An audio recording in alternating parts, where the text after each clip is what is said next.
नमस्कार दोस्तों, स्वागत है आपका हमारे YouTube चैनल जरधारी क्लासेस में। दोस्तों, सामान्य हिंदी का ये लेक्चर नंबर 21 है और आज हम चर्चा करेंगे अलंकार के दूसरे पार्ट के बारे में, जिसमें हम अर्था अलंकार को समझने का प्रयास करेंगे। इसमें हम अर्था अलंकार के जो भेद हैं, उपमा अलंकार, रूपक अलंकार, उत्प्रेक्षा, संदेह, विनोक्ति, विभावना, इन सभी अलंकारों के बारे में आज हम चर्चा करने वाले हैं। तो शुरू करते हैं दोस्तों आज का लेक्चर। और यदि आपको इस लेक्चर के नोट्स चाहिए या सामान्य हिंदी के संपूर्ण नोट्स आप लेना चाहते हैं सिलेबस वाइज, कंप्लीट सिलेबस आपको इस ई बुक नोट्स में मिल जाएगा। तो लिंक आपको दिया गया है वीडियो के डिस्क्रिप्शन में। तो हम यहाँ पे अलंकार के बारे में पढ़ रहे हैं। तो अलंकार का एक भेद कंप्लीट हो चुका है, शब्द अलंकार, और ये दूसरा भेद है अर्थालंकार। अब अलंकार आप सभी जानते हैं, काव्य की जो शोभा बढ़ाते हैं उन्हें कहा जाता है अलंकार, या काव्य की शोभा बढ़ाने के लिए अलंकार की आवश्यकता होती है। अलंकार का दूसरा भेद है अर्थालंकार। तो क्या होता है अर्थालंकार? जहां पर अर्थ के माध्यम से काव्य का सौंदर्य भाव पैदा हो, वहां पर अर्थालंकार होता है। काव्य में कई बार क्या होता है, कई बार जो काव्य में देखा जाता है कि शब्दों के माध्यम से सौंदर्य भाव पैदा होता है। तो जहां पर शब्दों के माध्यम से सौंदर्य भाव पैदा होता है वहां पर शब्दालंकार होता है, और जहां पर अर्थ के माध्यम से काव्य का सौंदर्य भाव पैदा होता है वहां पर होता है अर्था अलंकार। अभी आप इस प्रकार से यहाँ पे आपके समझ में ऐसा भी हो सकता है कि आपको समझ में नहीं आ रहा होगा इसकी परिभाषा, लेकिन जैसे ही आप एग्जाम्पल देखेंगे तो आपको क्लियरली समझ में आ सकेगा। तो अर्थालंकार के भेदों के बारे में जानते हैं। वैसे तो बहुत सारी बुकों में आपको अर्था अलंकार के बहुत सारे भेद देखने को मिलेंगे, लेकिन हम यहाँ पे सभी भेदों के बारे में चर्चा नहीं करेंगे जो महत्वपूर्ण है, जहां से बार बार एग्जाम में प्रश्न पूछे जाते हैं। मैंने कल की वीडियो में वैसे आपको बता दिया था कि सब जो अलंकार है वहां पर शब्द अलंकार से ज्यादा प्रश्न पूछे जाते हैं, लेकिन अर्था अलंकार के भी कुछ ऐसे प्रकार हैं, कुछ ऐसे भेद हैं जहां से प्रश्न पूछे जाते हैं। तो शुरुआत करते हैं अर्थालंकार के भेद से, और यहाँ पर एग्जाम्पल देके आप अर्थालंकार की परिभाषा भी समझ पाओगे। तो पहला भेद है यहाँ पे उपमा अलंकार। उपमा अलंकार, उपमा का अर्थ होता है यहाँ पे तुलना करना। तो कहीं ना कहीं इसमें क्या है, तुलना आपको देखने को मिलेगी। किसी एक व्यक्ति की दूसरे व्यक्ति से तुलना, किसी एक वस्तु की दूसरी वस्तु से तुलना। तो उपमा अलंकार में क्या होता है, जहां पर उपमेय को उपमान के समान समझा जाए, अर्थात जहां पर किसी व्यक्ति या वस्तु की तुलना किसी दूसरे व्यक्ति या वस्तु से की जाए उसे कहा जाता है उपमा अलंकार। यानी यहां पर क्या होता है, उपमेय को उपमान समझा जाता है। अब देखो, उपमेय और उपमान आपको समझना पहले जरूरी है कि ये उपमेय क्या होता है और उपमान क्या होता है। उपमेय क्या होता है, जिसकी तुलना की जाए, तुलना, या हम यहाँ पे लिखते हैं सीधे उपमा, क्योंकि उपमा का मतलब ही तुलना है यहाँ पे। तो जिसकी तुलना की जाए। अब जब उपमेय की तुलना की जानी है तो किसी न किसी से तो तुलना करनी होगी। तो जिससे तुलना की जाती है उसे कहा जाता है उपमान। देखो, जिसकी तुलना की जाए उसे उपमेय कहा जाता है, जबकि जिससे उपमेय की तुलना की जाए उसे कहा जाता है उपमान। तो यहां पे आपको क्या लिखना है, जिससे उपमा या तुलना, ठीक है, तुलना की जाए। और फिर होता है वाचक शब्द, जो उपमेय और उपमान की समानता बताने वाले शब्द होते हैं। वाचक शब्द यानी मतलब उनके बीच जो संबंध स्थापित कर रहे हैं या उनकी समानता बताने वाले शब्द होते हैं। समानता बताने वाले किसके मध्य, उपमेय और उपमान के बीच क्या समानता है, यानी जिसकी तुलना की जा रही है और जिससे तुलना की जा रही है उनके मध्य समानता जो बताने वाले शब्द होते हैं उन्हें कहा जाता है वाचक शब्द। और उसके अलावा जो अन्य जो गुण होता है उसे कहा जाता है साधारण शब्द, यानी उपमेय और उपमान में पाए जाने वाला गुण। अभी आप उदाहरण से अच्छी तरीके से समझ पाओगे। तो पहला उदाहरण है, मुख चंद्र सा सुंदर है। तो यहाँ पे आपको देखना है कि इसमें उपमेय कौन है और उपमान कौन सा है। देखो, जिसकी तुलना की जाए या जिसकी उपमा की जाए, तो तुलना किसके की जा रही है, मुख की जा रही है। तो मुख यहाँ पे हो जाएगा उपमेय, तुलना किससे की जा रही है, तो जिससे उपमा या तुलना की जाए। तो यहां पे मुख की तुलना चंद्र से की जा रही है, तो चंद्र हो जाएगा उपमान। और फिर देखो वाचक शब्द यहां पे कौन हो जाएगा, जो समानता बताने वाले शब्द है। तो मुख चंद्र सा से समानता हो गया ना, मुख चंद्र सा सुंदर है, और सुंदर यहाँ पे हो जाएगा साधारण शब्द सुंदर है, तो सा यहाँ पे वाचक शब्द हो जाएगा। तो यहाँ पे आपको उपमेय और उपमान समझ में आ गया होगा। मुख चंद्र सा सुंदर है, मुख यहाँ पे उपमेय है जिसकी तुलना की जा रही है। तुलना किससे की जा रही है, चंद्र से की जा रही है, तो चंद्र यहाँ पे क्या है, उपमान है। तो अब क्या है उपमा अलंकार, जहां पर उपमेय को उपमान के समान समझा जाए। तो यहाँ पर देखो मुख चंद्र सा सुंदर है, यानी जो वो मुख है वो चंद्र के समान सुंदर है। तो यहाँ पे मुख उपमेय है और चंद्र उपमा है, उपमान है। तो उपमेय को उपमान के समान जहां पे समझा जाता है वहां पर उपमा अलंकार होता है। या हम यहाँ पे मुख की तुलना कर रहे हैं चंद्रमा से, तो जहां पर तुलना होती है वहां पर उपमा अलंकार होता है। दूसरा उदाहरण देखो, सागर सा गंभीर हृदय हो। तो सागर सा यानी सागर के समान, सागर के समान क्या होना चाहिए, गंभीर हृदय होना चाहिए। हृदय कैसा होना चाहिए, हृदय कैसा गंभीर होना चाहिए, सागर के समान। तो हृदय की तुलना यहाँ पे की जा रही है सागर से, तो हृदय हो जाएगा यहाँ पे उपमेय और सागर हो जाएगा उपमान। तीसरा एग्जाम्पल, गिरि सा ऊंचा हो जिसका मन। यानी गिरि यानी पर्वत से ऊंचा, पर्वत सा ऊंचा, पर्वत के समान ऊंचा हो जिसका मन। यानी मन कैसा होना चाहिए, पर्वत के समान ऊंचा होना चाहिए। तो मन की तुलना पर्वत से की जा रही है, पर्वत की ऊंचाई से की जा रही है, तो मन यहाँ पे उपमेय है, और गिरि यानी पर्वत क्या है, उपमान है जिससे तुलना की जा रही है। मुख चंद्रमा के समान है या मुख चंद्र सा सुंदर है। तो ये यहाँ पे उदाहरण के माध्यम से आप समझ गए होंगे कि उपमा अलंकार किस प्रकार से आपको पहचानना है। जहां पर आपको दिखे तुलना हो रही है, उपमेय को उपमान के समान समझा जा रहा है, तो वहां पर होता है उपमा अलंकार। तो उम्मीद करते हैं कि उपमा अलंकार आपको समझ में आ गया होगा। आगे बढ़ते हैं और बात करते हैं अर्था अलंकार का दूसरा भेद है रूपक अलंकार।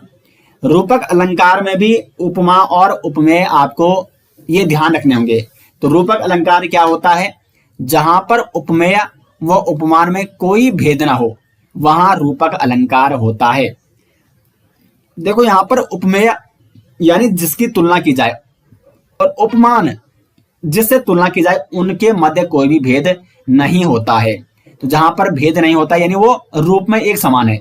रूपक से आपको ध्यान रखना है कि रूप में एक समान, क्योंकि जब एक समान होंगे उपमेय और उपमान, तभी तो इनके मध्य कोई भी भेद नहीं होगा। तो रूपक अलंकार आप इस प्रकार से इसको शब्द के माध्यम से ये ट्रिक बना सकते हैं याद करने की। उदाहरण देखो, राधा का मुख चंद्र है। तो यहाँ पे तुलना नहीं की गई है। देखो यहाँ पे ऊपर क्या होती है, ऊपर होती है तुलना। जहां पर उपमेय और उपमान की तुलना होती है वहां पर उपमा अलंकार होता है। लेकिन जहां पर उपमेय और उपमान की तुलना ना होकर उन दोनों के मध्य कोई भी भेद नहीं होता है, यानी वो रूप गुण में समान होंगे, तो वहां पर होगा रूपक अलंकार। उदाहरण से आप और अच्छे तरीके से समझ पाओगे, राधा का मुख चंद्र है। यहां पर क्या कहा गया है कि जो राधा का मुख है वही चंद्र है।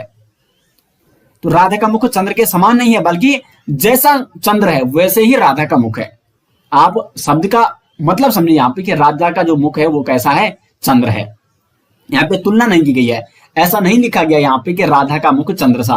अगर ऐसा लिखा जाता तब वहां पे उपमा अलंकार होता, लेकिन राधा का मुख चंद्र है। मुख है जो मुख यहाँ पे उपमेय हो जाएगा और चंद्र हो जाएगा उपमान। तो यहाँ पे अब उपमेय और उपमान में कोई भी भेद नहीं रहा। मुख चंद्र सा नहीं है बल्कि मुख ही चंद्र है। उसी प्रकार से दूसरा उदाहरण देखिए, चरण कमल बंदो हरिराई। चरण कमल बंदो हरिराई, यानी देखो यहाँ पे क्या है कि जो कमल रूपी चरण है प्रभु के, तो चरण कमल, चरण और कमल में यहाँ पे कोई भी भेद नहीं रहा। चरण सा कमल अगर ऐसा होता, चरण नहीं ऐसे, कमल सा चरण, कमल सा चरण यानी कमल के समान चरण, लेकिन यहाँ पे सीधे लिखा गया है चरण कमल बंदो हरिराई।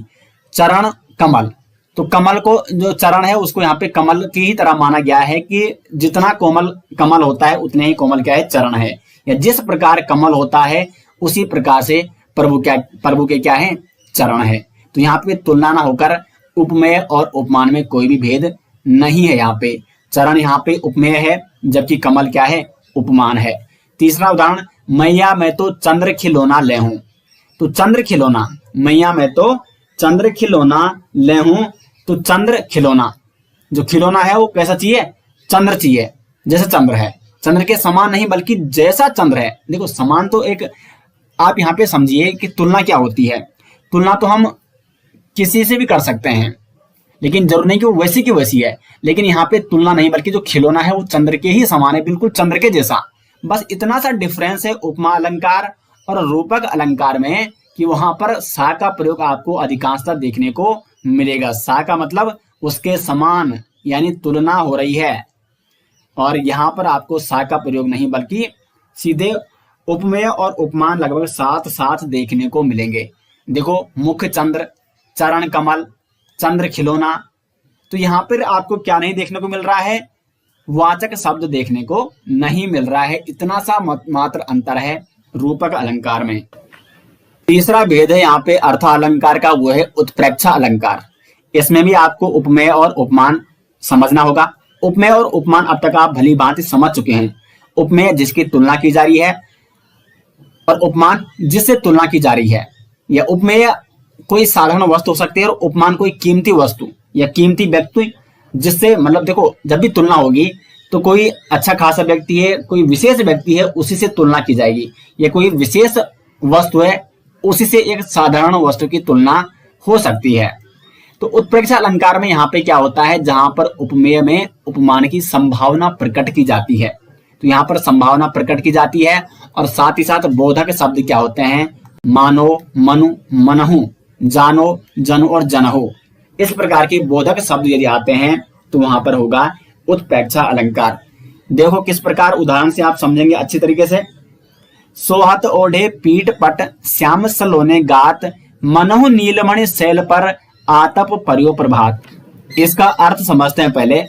जैसे देखो यहाँ पे सोहत ओढ़े पीठ पट श्याम सलोने गात, यानी श्याम, श्याम का शरीर का रंग कैसा होता है, सांवला होता है। श्री कृष्ण जिनको श्याम भी कहा जाता है क्योंकि उनके शरीर का जो रंग है वो कैसा है, सांवला है। तो सोहत ओढ़े पीठ पट श्याम सलोने गात, यानी श्री कृष्ण अपने सांवले सुंदर शरीर पर पीले वस्त्र ओढ़कर इस प्रकार लग रहे हैं, मनहु यानी माना या जैसे, नीलमणि शैल पर आतप पर्यो प्रभात, जिस प्रकार से नीलमणि पर्वत पर प्रभात की सूर्य किरणें पड़ने पर वो सुशोभित होता है। तो यहाँ पे नीलमणि शैल से, नीलमणि शैल यानी पर्वत पर, शैल का मतलब पर्वत होता है। तो नीलमणि पर्वत पर जिस प्रकार की सुबह की किरणें, प्रभात की किरणें पड़ रही हैं, तो जिस प्रकार से वो नीलमणि पर्वत क्या हो रहा है, सुशोभित हो रहा है, ठीक उसी प्रकार से श्याम कैसे लग रहे हैं, जब उन्होंने अपने सांवले शरीर पर पीला वस्त्र ओढ़ रखा है तो वो नीलमणि शैल की तरह लग रहे हैं। तो श्याम मानो कैसे हो, नीलमणि शैल के जैसे हो, जब नीलमणि शैल पर सुबह की प्रभात की किरणें दिखाई दे रही हो। तो यहाँ पर श्याम यहाँ पे क्या हो जाएंगे, श्री कृष्ण यहाँ पे हो जाएंगे उपमेय, जिनकी तुलना की जा रही है नीलमणि शैल से, जो कि सुबह की जब किरणें नीलमणि शैल पर पड़ती है तो वो एक अत्यंत सुशोभित लगने लग जाता है। तो एक संभावना प्रकट की जा रही है कि जब श्याम अपने शरीर पर पीला वस्त्र ओढ़ते हैं तो संभावित वो किस प्रकार के लगते हैं, वो इस प्रकार से लगते हैं, जब पर्वत देखते होंगे, एक नीलमणि शैल है, नीलमणि पर्वत है, जब उस पर किरणें पड़ती हैं सुबह सुबह की, तो जिस प्रकार ये नीलमणि शैल दिखाई देता है, तो संभावना ये है कि श्री कृष्ण भी इसी प्रकार से अत्यंत सुशोभित दिखाई देते होंगे। तो एक मान रखा है यहाँ पे, ये संभावना प्रकट की जाती है। हकीकत तो किसी ने देखी नहीं है। क्या किसी ने हकीकत देखा है श्री कृष्ण को ऐसे सांवले शरीर में और उनके ऊपर जो पीला वस्त्र है? तो यहाँ पे कवि ने क्या कर रखा है, एक संभावना प्रकट की गई है कवि के द्वारा। तो जहां पर भी कवि के द्वारा काव्य में संभावना प्रकट की जाती है वहां पर क्या होता है, उत्प्रेक्षा अलंकार होता है। और इसीलिए यहाँ पे बोधक शब्द इनका प्रयोग किया जाता है। मानो यानी माना हो सकता है ऐसा, मनु, मनु का मतलब ही माना ऐसा हो सकता है। मनहु, जानो जनु जनहु, जाने ऐसा हो, मानो ऐसा हो। तो यहाँ पे इसलिए इन बोधक शब्दों का प्रयोग किया जाता है। एक दूसरा उदाहरण मैं आपको बता दूं, उस वक्त मारे क्रोध के तनु कांपने उनका लगा, मानो हवा के जोर से सोता हुआ सागर जगा। मानो जैसे हवा के शोर से सोता हुआ जो सागर है वो जागने लग गया। तो जहां पे भी मानो आए, मनो आए या मनहु बोधक शब्द आए, यानी कि वहां पे एक संभावना प्रकट की जाती है कि हाँ ऐसा हो रहा होगा या ऐसा हुआ होगा या ऐसा हो सकता है। तो यहाँ पे क्या एक संभावना प्रकट की जाती है काव्य में। तो वहां पे कौन सा अलंकार दोस्तों होता है? उत्प्रेक्षा अलंकार होता है। चौथा यहाँ पे भेद है अर्थालंकार का, संदेह अलंकार। तो यहाँ पे कहीं ना कहीं संदेह उत्पन्न होगा। अब संदेह किसके मध्य उत्पन्न होगा? तो जहां पर उपमेय में उपमान का संदेह हो, अर्थात किसी वस्तु को देखकर उसके स्थान पर दूसरी वस्तु का संदेह हो, वहां पर संदेह अलंकार होता है। तो यहाँ पर क्या होता है कि संदेह उत्पन्न होता है काव्य में, या हम ये इस प्रकार से भी कह सकते हैं कि उपमेय में उपमान का संदेह हो। यानी हमें कभी ऐसा लग सकता है कि जो उपमेय है वो उपमान है और जो उपमान है वही उपमेय है। अभी उदाहरण से और अच्छी तरीके से आप यहाँ पे समझ पाओगे। देखो, सारी बिच नारी है कि नारी बिच सारी है, सारी की ही नारी है या नारी की ही सारी है। तो सारी का मतलब यहाँ पे क्या है? साड़ी से है। तो साड़ी के बीच नारी है, नारी का मतलब स्त्री है। साड़ी के बीच स्त्री है या स्त्री के बीच साड़ी है। अब जो साड़ी है वही नारी है, मतलब वहां पे कवि ने क्या यहाँ पे व्याख्या कर रखी है कि एक साड़ी वहां पे रखी हुई है, और कवि कह रहे हैं कि जो वहां पे साड़ी है मुझे ऐसे दिखाई दे रहा है कि साड़ी के बीच क्या है? एक नारी है।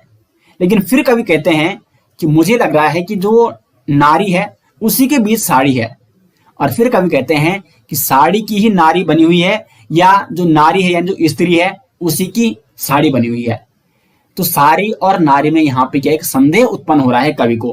काव्य में यहाँ पे दिखाया गया है कि साड़ी और नारी, इनके मध्य एक संदेह उत्पन्न हो रहा है कि साड़ी कौन है और नारी कौन है। यानी कवि इसमें भेद नहीं कर पा रहा है कि ये साड़ी है, ये नारी है, ये साड़ी है, ये स्त्री है।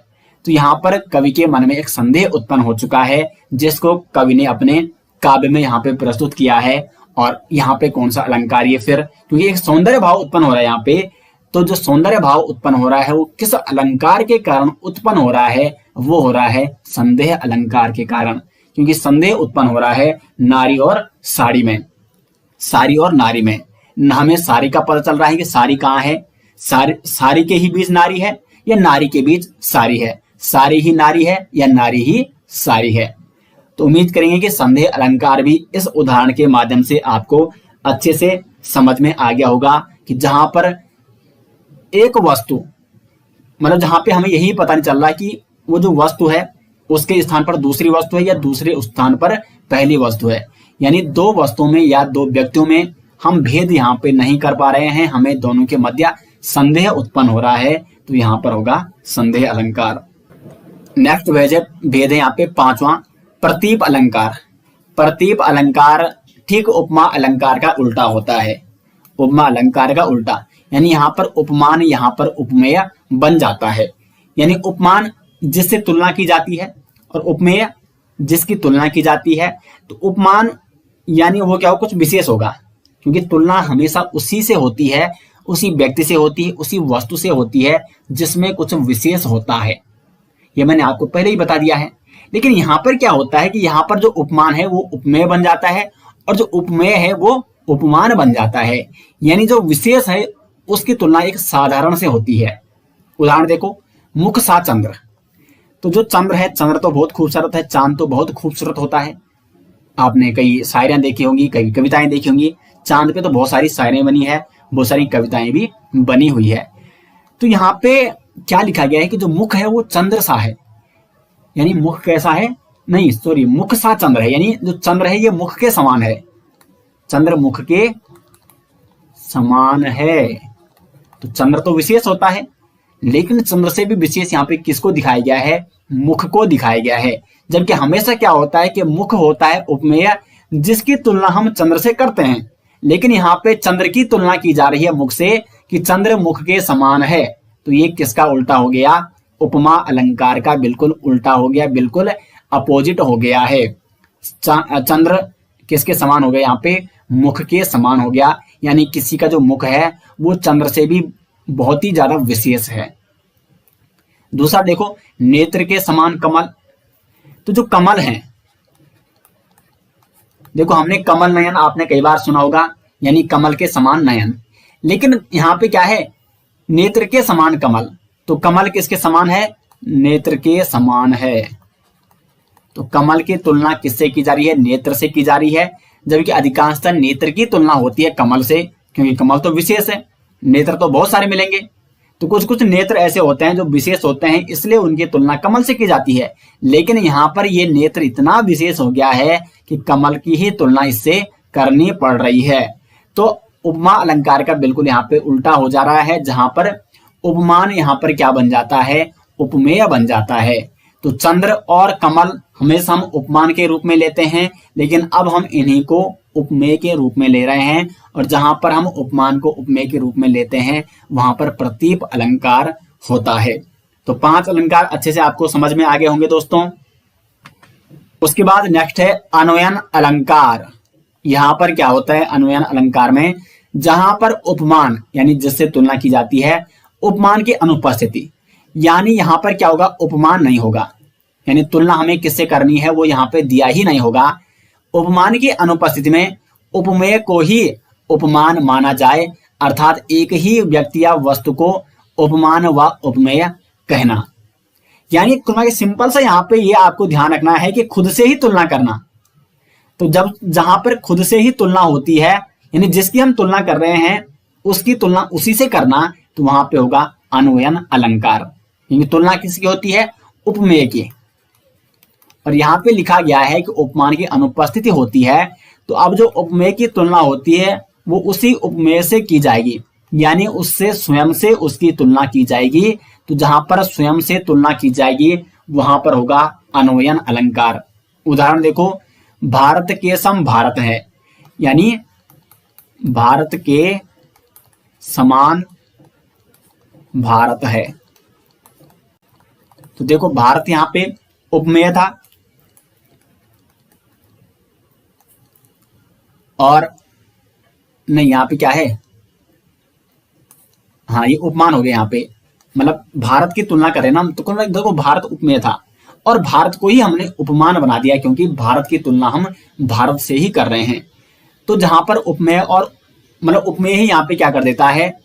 उपमान का रोल निभाता है, या जहां पर हम उपमान को ही और उपमेय को मतलब एक ही व्यक्ति एक ही वस्तु को उपमेय और उपमान कहने लग जाते हैं, वहां पर क्या होगा? अन्वयन अलंकार होता है। दूसरा देखो, राम से राम, सिया से सिया। तो राम से राम और सिया से सिया, राम से राम और सिया से सिया, राम के समान राम और सिया के समान सिया। तो राम की तुलना राम से, सिया की तुलना सिया से। तो ये हो गया अन्वयन अलंकार। सातवां है यहाँ पे विनोक्ति अलंकार, अर्था अलंकार का एक और भेद।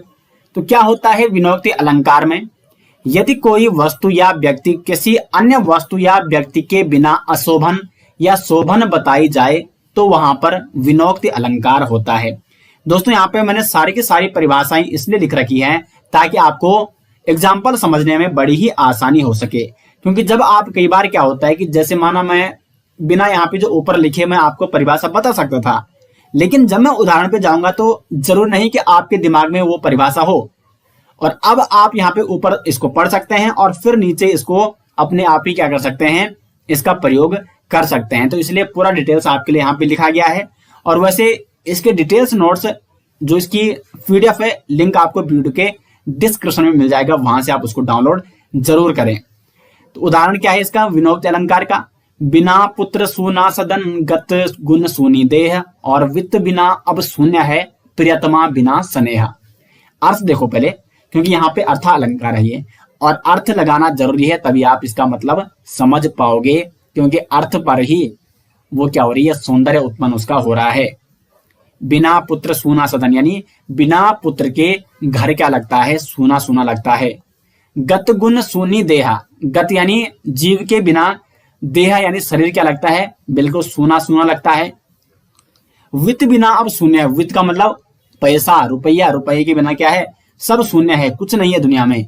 प्रियतमा बिना स्नेह, यानी प्रिय यानी प्रेम, जो तुम्हारे प्रियतमा है उसके बिना स्नेह, उन प्रियतमा बिना स्नेह यानी प्रियतमा के बिना स्नेह भी अच्छा नहीं लगता है, क्योंकि स्नेह हमें मिलता ही नहीं है प्रियतमा के बिना। तो यहां तक आप इसका अर्थ अब समझ गए होंगे। अब देखो यहाँ पे विनोक्ति अलंकार किस प्रकार से, इसमें विनोक्ति अलंकार में क्या होता है, यदि कोई वस्तु या व्यक्ति किसी अन्य वस्तु या व्यक्ति के बिना अशोभन बताई जाए, तो बिना पुत्र सूना सदन, यानी घर क्या है, पुत्र के बिना सूना है, तो घर पुत्र के बिना अशोभन यहाँ पे बताया जा रहा है। गत गुण सूनी देहा, जीव के बिना शरीर क्या है, सूना है, तो जीव के बिना अगर कोई शरीर है तो वो एक अशोभन है। वित्त बिना अब शून्य है, पैसे के बिना सब शून्य है, तो पैसे के बिना अगर जीवन आपका चल रहा है तो आपका जीवन कैसा है, शून्य है, यानी अशोभनीय है। और प्रियतमा बिना स्नेह, प्रियतमा के बिना स्नेह भी नहीं है, क्योंकि स्नेह कौन देगा फिर आपको। तो कुल मिला के यहाँ पर कोई व्यक्ति या कोई वस्तु या कोई भाव किसी अन्य भाव या वस्तु या व्यक्ति के बिना अशोभन या शोभन बताया जाता है, तो यहाँ पर होगा विनोक्ति अलंकार। जिस प्रकार से पुत्र के बिना घर सूना लगता है, जीव के बिना देह सूनी लगती है, अशोभन लगती है, तो यहाँ पर उदाहरण के माध्यम से यहाँ पे आपको ये विनोक्ति अलंकार समझ में आ गया होगा। आठवां यहाँ पे विशेषोक्त अलंकार। क्या होता है विशेषोक्त अलंकार, कारण के रहते हुए भी कार्य न हो वहां पर विशेषोक्त अलंकार होता है। अब देखो यहाँ पे मतलब कुल मिला के कहने का मतलब ये है कि आपके पास कार्य करने के सारे साधन हैं, सारे कारण हैं, आप कार्य कर सकते हैं, लेकिन फिर भी वहां पे कार्य नहीं हो पाता है, तो यहाँ पर होता है विशेषोक्त अलंकार। अब यहाँ पे आपको परिभाषा कैसे याद रखनी है कि विशेषोक्त अलंकार जैसे आप बोलोगे आपके दिमाग में यही परिभाषा आ जाए, क्योंकि परिभाषा अगर आप याद करते हो तो उदाहरण में उसको आप लगा सकते हैं। तो यहाँ पे मैं आपको एक सिंपल तरीका बता दूं, देखो सोचो जरा थोड़ा सा कि आपके पास सारे साधन हैं, सारे आपके पास साधन हो गए, सारी आपके पास बुक्स पड़ी हुई है, लेकिन फिर भी आप कभी कभार क्या होता है पढ़ाई नहीं करते हो। क्यों होता है ऐसा, कुछ विशेष कारण उसका होता है। तो जहां पर विशेष कारण हो गया, यानी विशेष से आपको क्या ध्यान देना है, विशेष कारण से आप साधन के रहते हुए भी पढ़ाई नहीं कर पा रहे हैं, तो विशेष से आपको ध्यान रखना है विशेषोक्त अलंकार, जहां पर कारण के रहते हुए भी कार्य नहीं हो पाता है। तो अब आप इस प्रकार से विशेषोक्त अलंकार कभी नहीं भूल सकते। उदाहरण देखो, नेहन नैनन को कछु उपजी बड़ी बलाय, नील भरे नित प्रीत रहे तव ना प्यास बुझाए। अब यहाँ पे आप नीचे वाली पंक्ति में थोड़ा ध्यान दीजिए, नील भरे नित प्रीत रहे तव ना प्यास बुझाए। नील भरे नित प्रीत रहे, यानी जो आपकी आंखें हैं वो पानी से भरी हुई है हमेशा, लेकिन तव ना प्यास बुझाए, फिर भी आपकी प्यास नहीं बुझ रही है। तो पानी देखो, प्यास बुझाने के लिए क्या चाहिए, पानी चाहिए, और आपकी आंखों में आंसू यानी आंसू के रूप में जो पानी है वो भरा पड़ा है, यानी पानी है आपके पास, क्योंकि प्यास का कारण क्या है, पानी। तो पानी आपकी आंखों में भरा हुआ है, लेकिन तव ना प्यास बुझाए, वो भी आपकी प्यास नहीं बुझा सकता। तो कारण आपके पास है प्यास बुझाने का पानी, लेकिन आप अपनी प्यास नहीं बुझा सकते। तो जहां पर कारण के रहते हुए भी कार्य ना हो वहां पर विशेषोक्त अलंकार होता है। नेक्स्ट है 9वां विभावना अलंकार। यहाँ पर विभावना अलंकार में क्या होता है, बिना कारण के जहां कार्य हो जाए वहां विभावना अलंकार होता है। देखो, कारण के रहते हुए भी कार्य न होना विशेषोक्त अलंकार, लेकिन कारण के अभाव में जहां पर कारण भी नहीं है कार्य करने का वहां पर कार्य का हो जाना विभावना अलंकार। तो विशेषोक्त अलंकार और विभावना अलंकार बिल्कुल एक दूसरे के क्या हो जाएंगे, विपरीत हो जाएंगे। उदाहरण देखो आप विभावना अलंकार के, बिनु पद चलई सुनाई बिनु काना और कर बिनु करम करई बिदिनाना। अब इस पंक्ति का अर्थ समझिए आप, बिनु पद यानी बिना पैर के चलता है, चला यानी चलता है, बिना पैर के चलता है। सुनाई बिनु काना, बिना कान के सुनता है। कर बिनु, कर का मतलब यहाँ पे हाथ है। कर बिनु करम, हाथ के बिना कर्म करता है करई विधि नाना। और किस प्रकार के कर्म करता है? अनेक प्रकार के कर्म करता है। तो यहाँ पे देखो पद नहीं है यानी पांव नहीं है, पांव का अभाव है, कान का अभाव है और हाथ भी नहीं है, फिर भी चलता भी है और सुनता भी है और हाथों से अनेक कार्य भी करता है। तो कारण यहाँ पे नहीं है कार्य करने के, क्योंकि चलते आप कब हो? जब आपके पास पाँव हो लेकिन नहीं है पाँव। सुनते आप कब हो? जब आपके पास कान हो लेकिन यहाँ पर कान नहीं है इस पंक्ति में, इस काव्य में। और हाथ, आप बहुत सारे काम हाथों से करते हो तो हाथ भी आपके पास नहीं है इस काव्य में, फिर भी यहाँ पे वो कार्य करता है। और यहाँ पे भगवान के लिए था कि बिनु पल चलई, जो ईश्वर है वो बिना पैर के चलता है, सुनाई बिनु काना, इस प्रकार से ये पंक्ति थी, आपने पढ़ी होगी कई बार। तो ये है आपकी विभावना अलंकार, जहां पर बिना कारण के कार्य हो जाए वहां पर विभावना अलंकार होता है। अब आगे बढ़ते हैं दोस्तों, और नेक्स्ट है अर्थ अलंकार के कुछ अन्य भेद। 10वां है असंगति अलंकार। क्या होता है असंगति अलंकार में?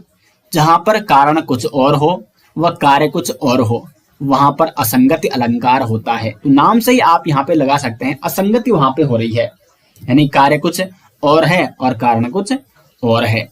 तो यहाँ पर क्या हो जाएगा? असंगति अलंकार हो जाएगा। अब यहाँ पे उदाहरण देखो, मोह मिटावन हेतु प्रभु लीन्हो तुम अवतार, उल्टो मोहन रूप धरी मोही सब ब्रजनार। अर्थ देखो इसका कि मोह मिटावन यानी मोह को मिटाने के लिए प्रभु लीनो तुम अवतार, प्रभु ने अवतार लिया। प्रभु ने अवतार, श्री कृष्ण की यहाँ पे बात हो रही है कि मोह मिटाने के लिए आपने ये जो संसार है, संसार रूपी मोह है, इसको मिटाने के लिए आपने पृथ्वी पर अवतार लिया। लेकिन उल्टो मोहन रूप धरी, श्री कृष्ण भगवान को कहा जा रहा है कि आपने मोहन का रूप धर के सभी ब्रजनार, जो ब्रज के वासी हैं, उनका आपने उल्टा क्या कर लिया है? मोह क्या कर लिया है? उनका मोह वो कर लिया, मतलब उनको मोहित हो चुके हैं मोहन रूप से। तो देखो यहाँ पे क्या हो रहा है, कारण क्या था अवतार लेने का? मोह मिटाने के लिए। लेकिन कार्य कुछ और कर दिया श्री कृष्ण ने, कि उल्टा क्या कर दिया है, जो ब्रजवासी हैं उनको मोह लिया है अपने रूप के प्रति। तो कारण कुछ और था और कार्य यहाँ पे कुछ और रहा है और हो रहा है। तो जहां पर कारण कुछ और कार्य कुछ और होता है, वहां पर असंगति अलंकार होता है। तो यहाँ पर भी असंगति है। ये ऊपर जो पंक्ति है ये बता रही है कि मोह मिटाने के लिए प्रभु ने अवतार लिया था, लेकिन नीचे की पंक्ति उसकी असंगति हो गई, क्योंकि मोह मिटाने के लिए अवतार तो लिया था, लेकिन उल्टा जो ब्रजवासी हैं उनको अपने मोहन रूप के कारण श्री कृष्ण ने अपने प्रति मोह लिया है। तो यहाँ पे हो जाएगा असंगति अलंकार। नेक्स्ट 11वां अपहृत अलंकार। ये क्या होता है? उपमेय में उपमान का आरोप निषेध सहित, अर्थात किसी बात को छिपाकर उसके स्थान पर दूसरी बात कहना, तो वहां पर हो जाएगा अपहृत अलंकार। तो उदाहरण देखते हैं यहाँ पे, क्योंकि हर जो अलंकार है प्रत्येक अलंकार का इसीलिए आपके लिए उदाहरण यहाँ पे लाया जा रहा है ताकि आपको अच्छे से समझ में आ सके। क्या है पंक्ति? तब सुग्रीव विकल हुई भागा, मुष्ट प्रहार वज्र सा लागा, मैं जो कहा रघुबीर कृपाला, बंधु न होई मोर यह काला। यानी यहाँ पे देखो ये संवाद कब का है? जब सुग्रीव और बाली की लड़ाई होती है।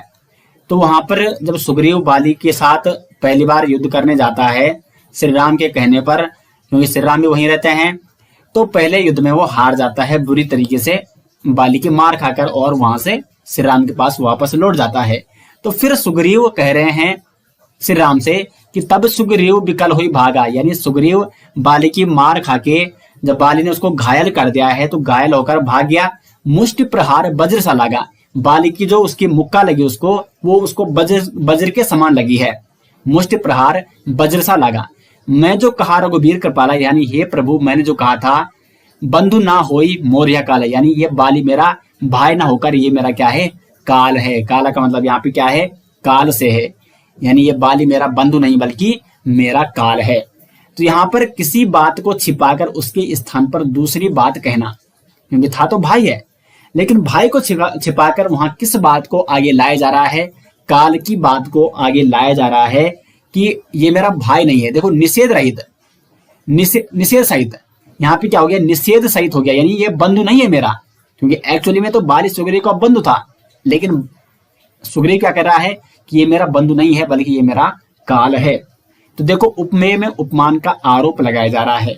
उपमेय यहाँ पे क्या है, बंधु है, और बंधु की तुलना हो रही है काल से। लेकिन देखो एक तो सामान्य तुलना हो गई है, लेकिन यहाँ पे उपमेय की तुलना उपमान से हो रही है, लेकिन उपमेय पर आरोप लगाया जा रहा है। तो बंधु की तुलना जो काल से हो रही है, तो काल मतलब बंधु पर एक आरोप वो लग रहा है कि बंधु, क्योंकि किसी का भाई उसका काल तो हो नहीं सकता है सामान्यतः, ठीक है। वैसे तो कई उदाहरण देखने को मिलते हैं, लेकिन सामान्यतः जो भाई होता है, भाई भाई में प्रेम होता है, लेकिन यहाँ पे बंधु क्या हो रहा है, बंधु काल बन चुका है। तो उपमेय में उपमान का आरोप लगाया जा रहा है निषेध सहित, अर्थात किसी बात को छिपाकर उसके स्थान पर जब दूसरी बात कही जाती है तो वहां पर कौन सा अलंकार होता है, अपहृत अलंकार होता है। अब आगे बढ़ते हैं दोस्तों, और 12वां यहाँ पे अतिशयोक्ति अलंकार। अर्थालंकार एक अन्य भेद अतिशयोक्ति अलंकार।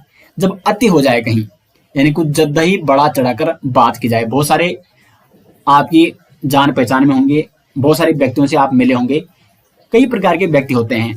कुछ इतनी सी बात को भी बड़ा मतलब बड़ा चढ़ाकर वहां पे क्या करते हैं, बातें करते हैं, उसको बहुत बड़ा बना देते हैं। तो वहां पर क्या होगा, आपके मुंह से भी निकलता होगा कि ये तो अति हो गया, ये तो कुछ ज्यादा ही अति कर दे इसने। तो वहां पे हो जाएगा अतिशयोक्ति अलंकार। तो जब किसी व्यक्ति या वस्तु का वर्णन बढ़ा चढ़ाकर किया जाए तो वहां पर अतिशयोक्ति अलंकार होता है। तो अति कब होती है, जब बढ़ा चढ़ाकर किसी का विवरण दिया जाए। उदाहरण देखो, धनुष उठाया ज्यों ही उसने और चढ़ाया उस पर बाण, धरा सिंधु नभ कांपे सहसा विकल हुए जीवों के प्राण।